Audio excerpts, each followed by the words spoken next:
الصلاة والسلام عليك يا رحمة للعالمين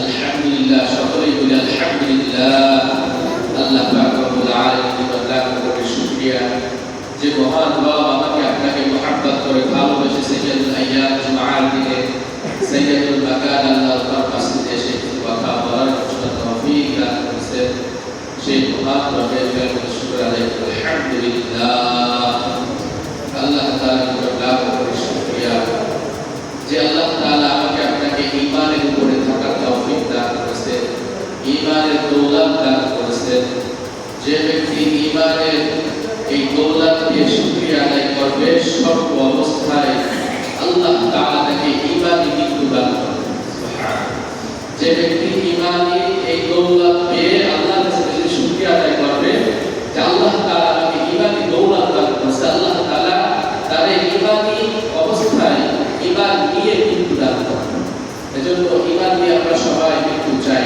ঈমান খারাপ হয়ে মৃত্যু হলে সে জান্নাতে যেতে পারবে আর ঈমান নিয়ে মরতে পারলে যদিও দুনিয়ার জীবনে কিছু গুনাহ হয়ে থাকে আল্লাহ তাআলা শাস্তি দিয়ে আমাকে আপনাকে জান্নাত দান করবে আল্লাহ রাসূল সাল্লাল্লাহু আলাইহি ওয়াসাল্লাম বলেন যে ব্যক্তি লা ইলাহা ইল্লাল্লাহ মুহাম্মাদুর রাসূলুল্লাহ বলেছে একেবারে খালিস নিয়তে আল্লাহ যদি ঈমান আছে সে দাখালাল জান্নাহ জান্নাতে প্রবেশ করবে এজন্য আল্লাহর কাছে লাখ কোটি শুকরিয়া যে আল্লাহ তাআলা আমাকে আপনাকে মুসলমানের ঘরে জন্ম গ্রহণ করার তৌফিক দান করেছে ঈমানি দৌলত দান করেছে অনেকে মুসলমান ঘরে জন্ম গ্রহণ করার পরেও ঈমান খারাপ হয়ে যায় নাস্তিক মুরতাদ হয়ে যায় এজন্য আল্লাহর কাছে সবসময় শুকরিয়া আদায় করা যে আল্লাহ তাআলা আমাকে যেন এই ঈমান নিয়ে মৃত্যুবরণ করার তৌফিক দান করেন এজন্য শুধু দোয়া করা আজকে আমরা আলোচনা করব ইনশাআল্লাহ কুরবানি সম্পর্কে যেহেতু আর বেশি দিন নাই আমরা সবাই জানি আজকে হলো ক্যালেন্ডারের তারিখ অনুযায়ী জিলকাদ মাসের 25 তারিখ কত তারিখ 25 তারিখ আর এই মাস জিলকাদ মাস শেষ হতে 29 তারিখে যদি শেষ হয় তাহলে আর 4টা দিন আছে কয়টা দিন 4টা দিন আল্লাহ পাক রব্বুল আলামিন সামনে যে জিলকাদ মাস আসছে অনেক দামি একটা মাস এই মাসে দুইটা মুসলমানদের জন্য ইবাদত আছে একটা হলো হজ আর একটা হলো কুরবানি একটা হজ একটা কুরবানি অনেকে আল্লাহ তাআলাকে সন্তুষ্ট করার জন্য বাহিরে চলে গেছে অনেকে চলে গেছে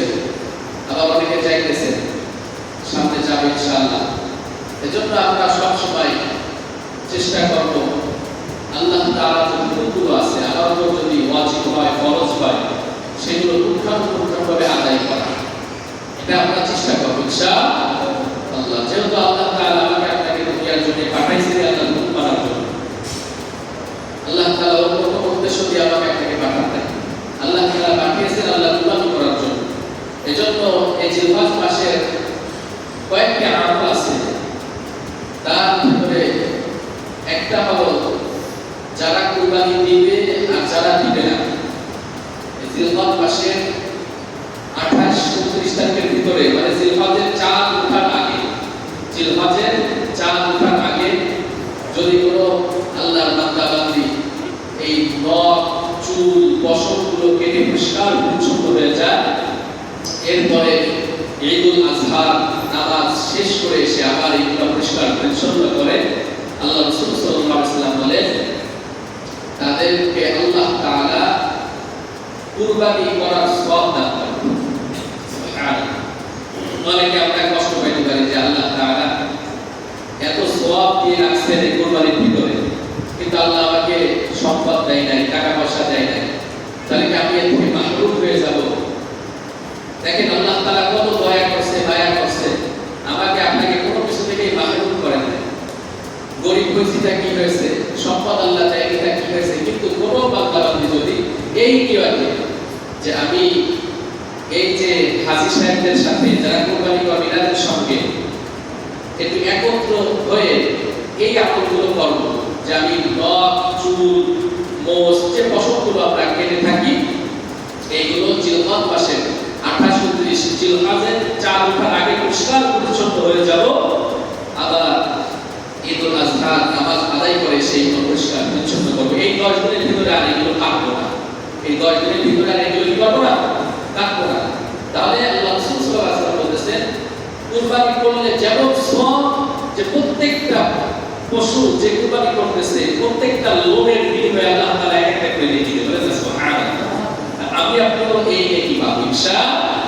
মন খারাপ করার কিছু নাই। অনেকে হজে যাইতে পারি না, আমার 4 লাখ 5 লাখ টাকা নাই, 6 লাখ টাকা নাই, এর ব্যতিক্রম কিছু আল্লাহ তাআলা দিয়ে দিয়েছেন যে তুমি তোমার মায়ের দিকে, যার মা বেঁচে আছে, যদি মার দিকে নেক সুরত, মার চেহারার দিকে নেক নিয়তে সুন্দরভাবে তাকায়, যে এক একবার মায়ের দিকে তাকাবে এক একটা ফরজ হবে, সব আল্লাহ তাআলা দিয়ে সুবহানাল্লাহ।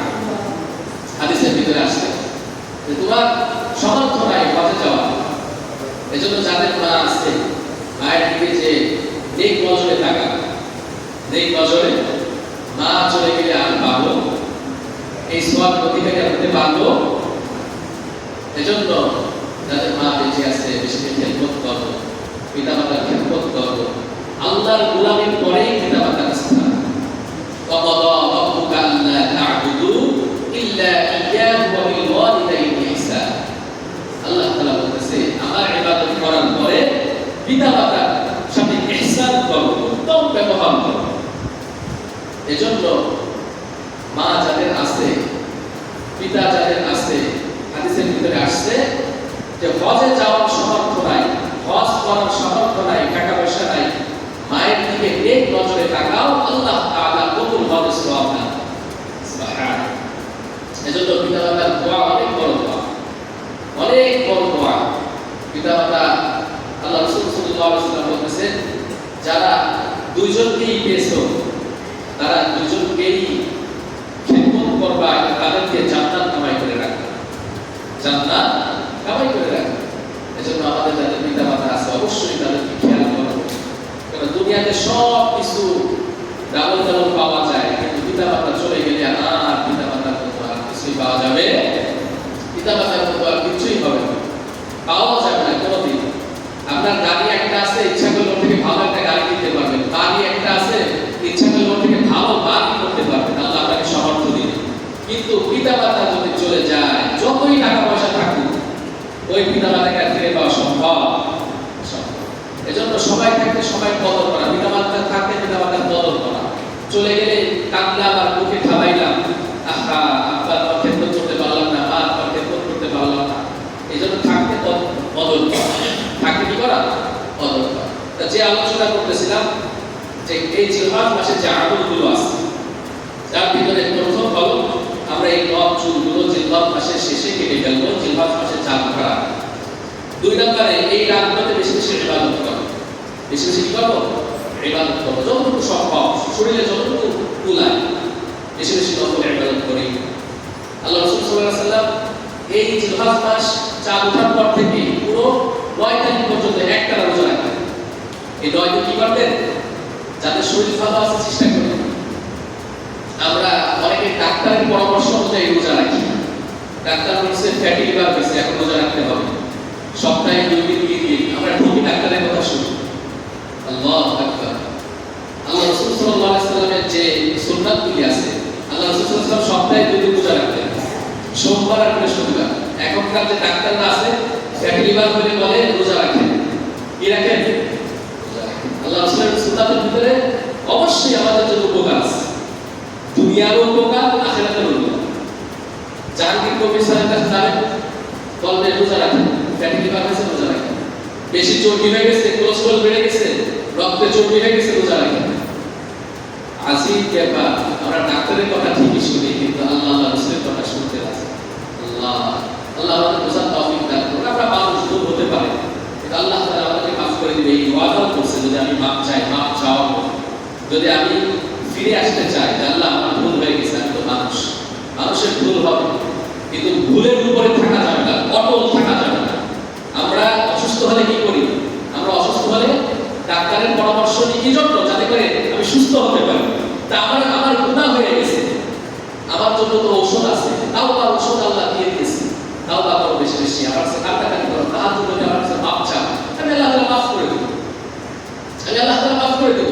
যে বান্দা গুনাহ করে আল্লাহর কাছে মাপ চায় সে আরো দামি হয়ে যায়। বলেন না সুবহানাল্লাহ। আল্লাহ তো দূরে সরাই দেয় না, এই তুই গুনাহ করছিস আমার থেকে দূরে সরে যা, তোর আর আমার কাছে কোনো মাপ নাই। না, গুনাহ হয়ে গেছে আল্লাহর কাছে সে মাপ চাইছে, তাওবা করছে, চোখের পানি ফেলেছে, আরো দামি হয়ে গেছে সে। সুবহানাল্লাহ। আল্লাহু আকবার। 3 নম্বরে যেটা বলছি যে রোজা রাখা, প্রথম 9 দিন রোজা রাখা। একান্ত যদি না পারে, শরীর ভালো না, শরীর দুর্বল, পারতেছি না, তখন কমপক্ষে আরাফার দিন 9 জিলহজ, যেদিন হাজিরা সবাই আরাফার ময়দান যাবে, সেদিন তাদের সাথে একত্রিত হয়ে আমরা কি করব? রোজা রাখবো ইনশাআল্লাহ। এই রোজা ফজিলত কি? যে পিছনের 1 বছরের গুনাহ আল্লাহ তাআলা মাফ করে দেন। সুবহানাল্লাহ। একটা রোজা দেখেন, ছোট ছোট কিছু আমল আছে যেগুলো করলে অনেক সওয়াব। আল্লাহ তাআলা কেন দিয়েছেন এগুলা? যাতে করে আমাদের বাংলাদেশে জান্নাতের জন্য, আমাদের পিতা জান্নাত আর আমরা তার ওয়ারিস, আমরাও তো জান্নাত, ঠিক না? কথা বলেন। আদম আলাইহিস সালাম জান্নাত, যে কোনো কারণে আল্লাহ তাআলা ওনাকে, এটা আল্লাহ তাআলার একটা ছিল, ওনাকে দুনিয়ার জন্য পাঠাবেন। আল্লাহ তাআলা বলছে, ওয়াইদ ক্বালা রাব্বুকা লিল মালাইকাতি ইন্নী জাa'ilun ফিল আরদি খলিফা ক্বালু আতাজআলু ফিহা মান ইফসিদু ফিহা ওয়া ইয়াসফিকু দিমা ওয়া নাহনু নুসাব্বিহু বিহামদিকা ওয়া নুকাদ্দিসু লাক। এটা আল্লাহ তাআলা আগে থেকেই যে আমি নিয়াত করছি, আমি জমিনে খলিফা পাঠাবো, প্রতিনিধি পাঠাবো।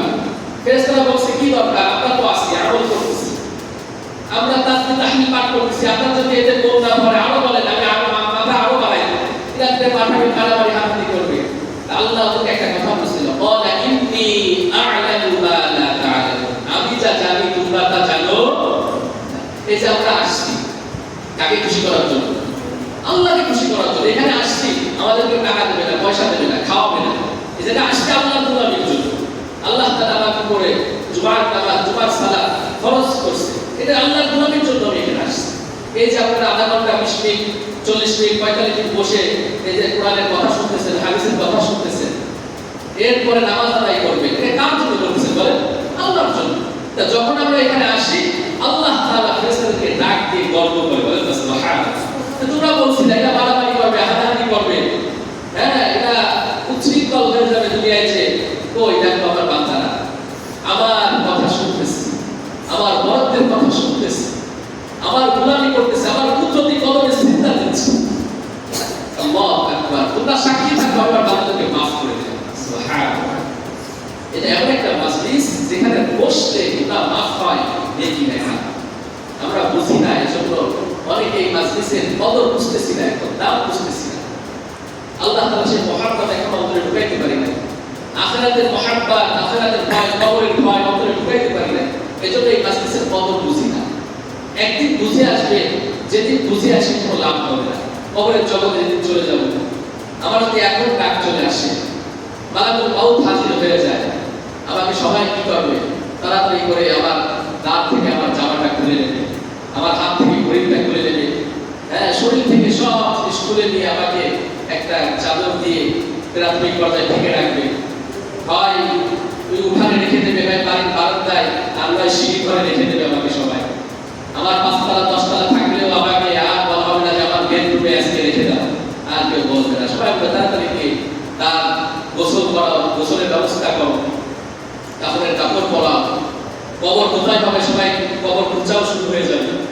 আল্লাহু আকবার। কেউ যদি এইভাবে চিন্তা করে, এটা তো আল্লাহ তাআলা বলে দিয়েছে, ওয়াল হায়াতুদ দুনিয়া ইল্লা মাতাউল গুরুর।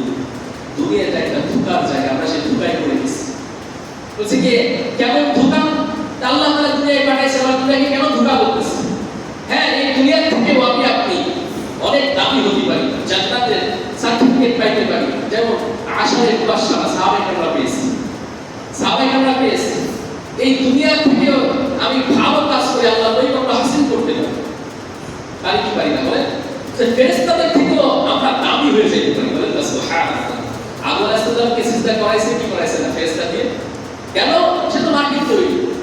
কেননা বলছে যদি কোনো বান্দা বান্দি আল্লাহর গোলামি করতে পারে, ফেরেশতাদের সংসার নাই, আছে নাকি? ব্যবসা বাণিজ্য আছে, চাকরি বাজার আছে, খাওয়া দাওয়া কিচ্ছু নাই, তারা সবসময় আল্লাহ কাজে ব্যস্ত। আল্লাহ যা বলছে যেটা চাকরি যেভাবে করতেছে করতেছে, কারণ তাদের কোনো টেনশন নেই। আমাদের সংসার আছে,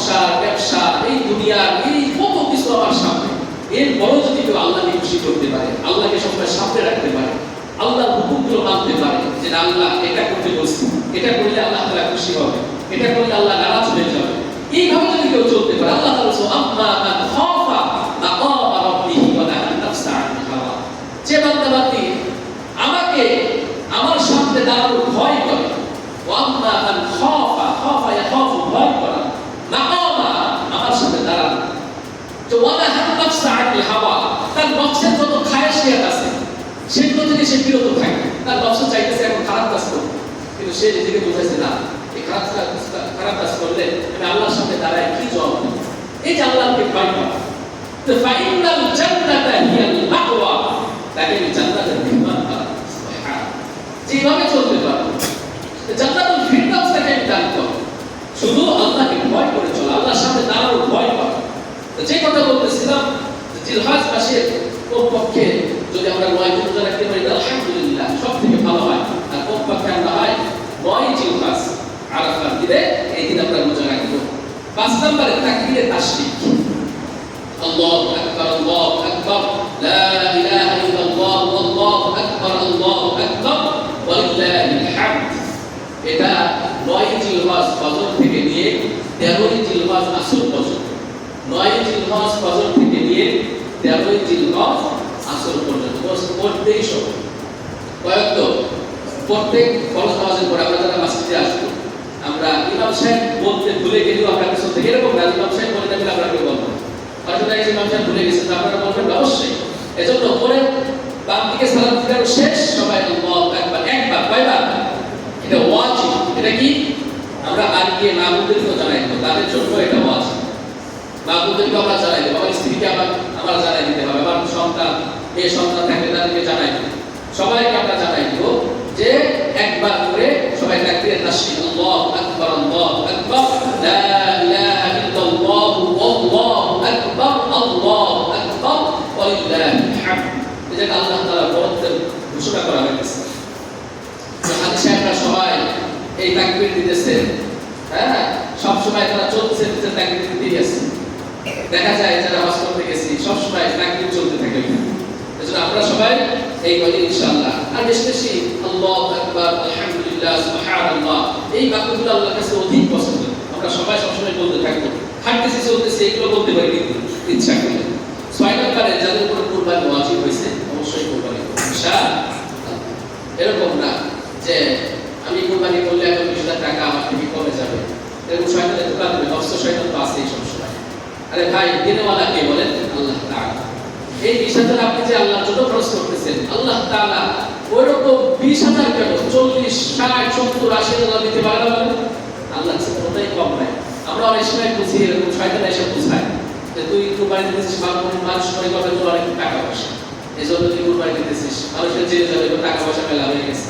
আরেকটা হলো যাদের উপর যাকাত ফরজ তাদের উপর কুরবানি ওয়াজিব, যাদের উপরে যাকাত ফরজ তাদের উপরে কি ভাই কুরবানি ওয়াজিব। আসেন আমরা কিছু জেনে নিই যে আসলে কুরবানি ওয়াজিব হয় কি কি থাকলে, নিসাব পরিমাণ সম্পদ কতটুকু থাকা প্রয়োজন।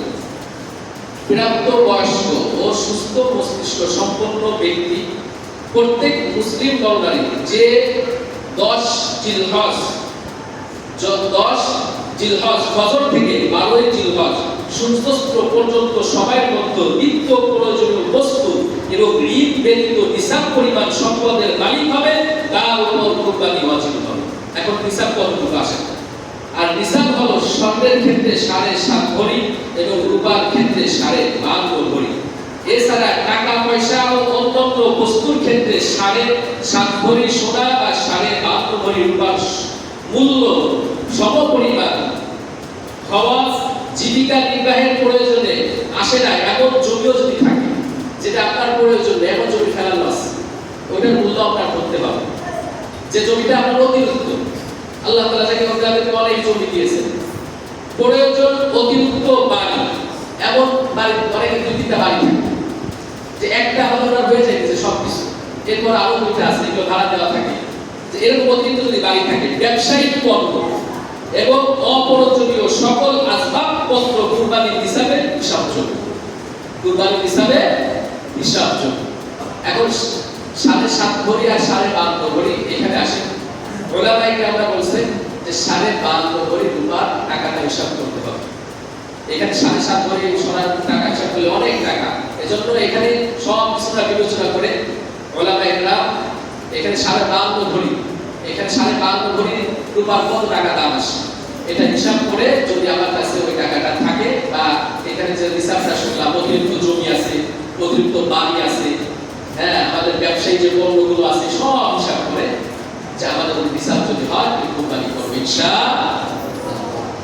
এখন অনেকের ভিতরে অনেক প্রশ্ন আসতে পারে যে আমার দোকানের মাল এটা কেমনে হিসাব করবো। আমরা দোকানেরটা হলো যখন যে মালটা আছে ওই সময়, কারণ কুরবানি এরকম না যেমন জাকাতের বেলায় টাকাটা আমরা কেমন হিসাব করি 1 বছর ঘুরায় টাকাটা।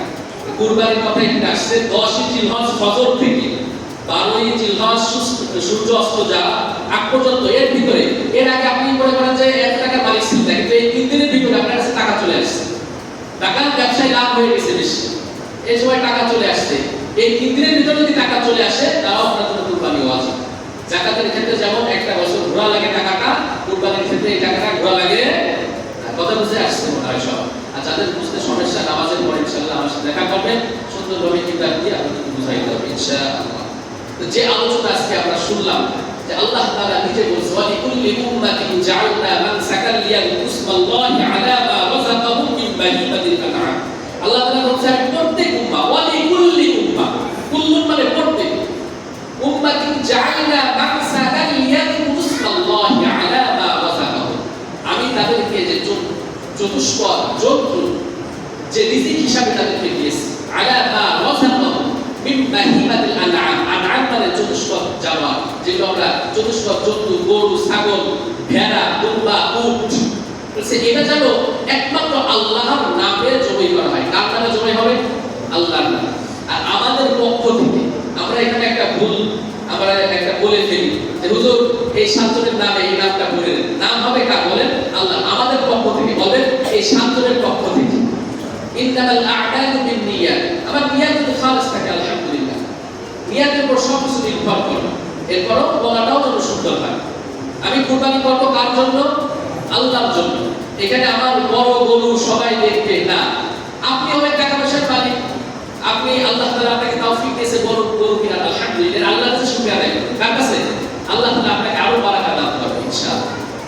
এজন্য আমার গরু সব থেকে বড়, আমি খুব ভাল খুব বেজায় আমি কুরবানি দিচ্ছি এরকম না, আমি আল্লাহর সন্তুষ্টির জন্য। কেউ যদি এরকম করে আল্লাহ তাআলা বলেন লা ইয়ানালুল্লাহা লুহুমুহা ওয়ালা দিমাউহা ওয়ালাকিন ইয়ানালুহু তাকওয়া মিনকুম, যে তোমাদের যে পশুটা জবাই করতেছো এর রক্ত আমার কাছে পৌঁছায়, লা ইয়ানালুল্লাহা লুহুমুহা ওয়ালা দিমাউহা, এর গোশত আমার কাছে পৌঁছায়, কি পৌঁছায়? ওয়ালাকিন ইয়ানালুহু তাকওয়া মিনকুম, তোমাদের তাকওয়া, তোমাদের অন্তরের নিয়ত, তোমাদের তাকওয়া এটা আমার কাছে পৌঁছায়। বলে সুবহানাল্লাহ। এজন্য কুরবানি কার নামে হবে? আল্লাহর নামে। আমার পক্ষ থেকে আল্লাহ আমাকে তৌফিক দিয়েছে, এই যে অহংকার করার কিছু নাই ভাই, আল্লাহ তৌফিক দিয়েছে আলহামদুলিল্লাহ বলেন।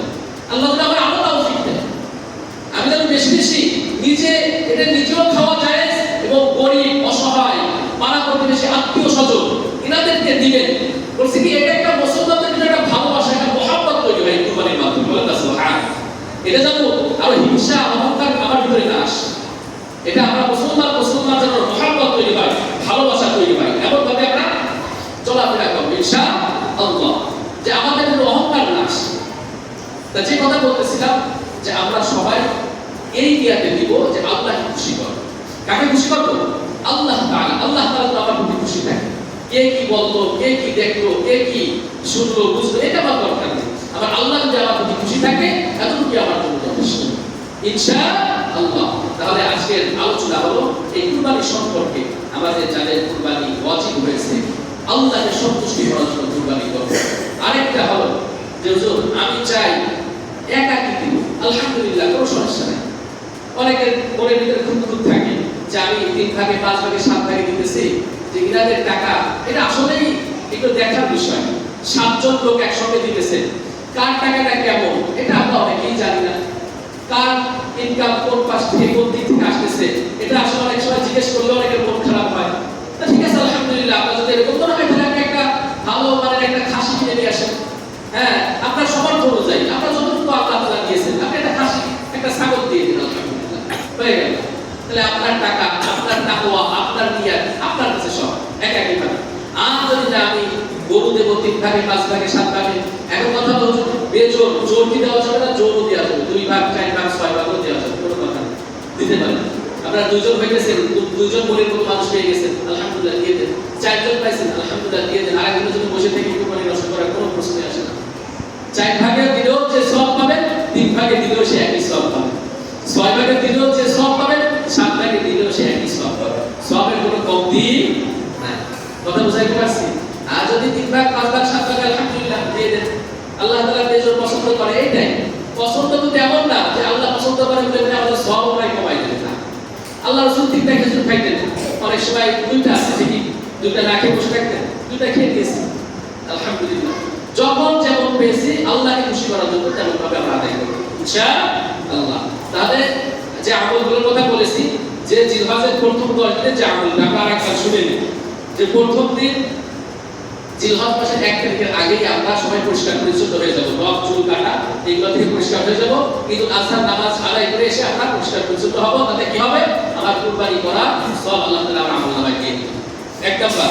2 নাম্বার, বেশি বেশি ইবাদত করবে, এই রাতগুলোতে বেশি বেশি ইবাদত করবে। এক হাদিসে আছে যে লাইলাতুল কদরের ইবাদত যেমন আল্লাহর কাছে পছন্দনীয়, এমন পছন্দনীয়, বলেন না সুবহানাল্লাহ। 3 নাম্বারে 9 দিন রোজা রাখবে, আল্লাহ রাসূল রাখছেন 1 তারিখ থেকে 9 তারিখ পর্যন্ত একটানা রোজা রাখছেন। 4 নাম্বার যদি তাই না পারি কমপক্ষে 9 তারিখ, 9 জিলহজ ঈদের আগের দিন আমরা রোজা রাখবো ইনশাআল্লাহ। এর দ্বারা আপনার আগের 1 বছরের গুনাহ আল্লাহ তাআলা মাফ করে দেবেন। এবার আসেন 5 নাম্বার তাকবীরে তাশরিক। 9 জিলহজ ফজর থেকে 13 জিলহজ আসর পর্যন্ত আমরা সবাই ফরজ নামাজ পড়ে কমপক্ষে আল্লাহু আকবার আল্লাহু আকবার লা ইলাহা ইল্লাল্লাহ আল্লাহু আকবার আল্লাহু আকবার ওয়ালিল্লাহিল হামদ। 6 নম্বরে আমরা কুরবানি ওয়াজিব হলে কুরবানি করব। 7 নম্বরে ঈদুল আজহার নামাজ আদায় করব ইনশাআল্লাহ। আল্লাহ তাআলা সবাইকে আমল করার তৌফিক দান করুন। আজ ছোটখাটো যে মাসআলাগুলি আছে ইনশাআল্লাহ আমার কাছে আসবেন, আমি ইনশাআল্লাহ বুঝাই দেওয়ার চেষ্টা করব। অন্য ওলামাদের কাছে যাবেন। হ্যাঁ, আমরা এগুলো যে ইলম শিক্ষা করতেছি এটা আল্লাহর কাছে পছন্দনীয়। তলাবুল ইলমি ফারিদাতুন আলা কুল্লি মুসলিম। শরীয়তে চলার জন্য যতটুকু ইলম প্রয়োজন এটা আমাদের জানা উচিত। এটা লজ্জার কোনো বিষয় না। এটা জানলে কে খুশি হবে? আল্লাহ তাআলা খুশি হবে। ইলম শিক্ষা করা অনেক দামি জিনিস, এটা আপনি সওয়াব পাবেন আলহামদুলিল্লাহ। আল্লাহ তাআলা আমাদের সবাইকে আল্লাহর আহকামগুলো মানার তৌফিক দান করুন। সুবহানাল্লাহি ওয়া বিহামদিহি সুবহানাকাল্লাহুম্মা ওয়া বিহামদিকা আশহাদু আল্লা ইলাহা ইল্লা আনতা আস্তাগফিরুকা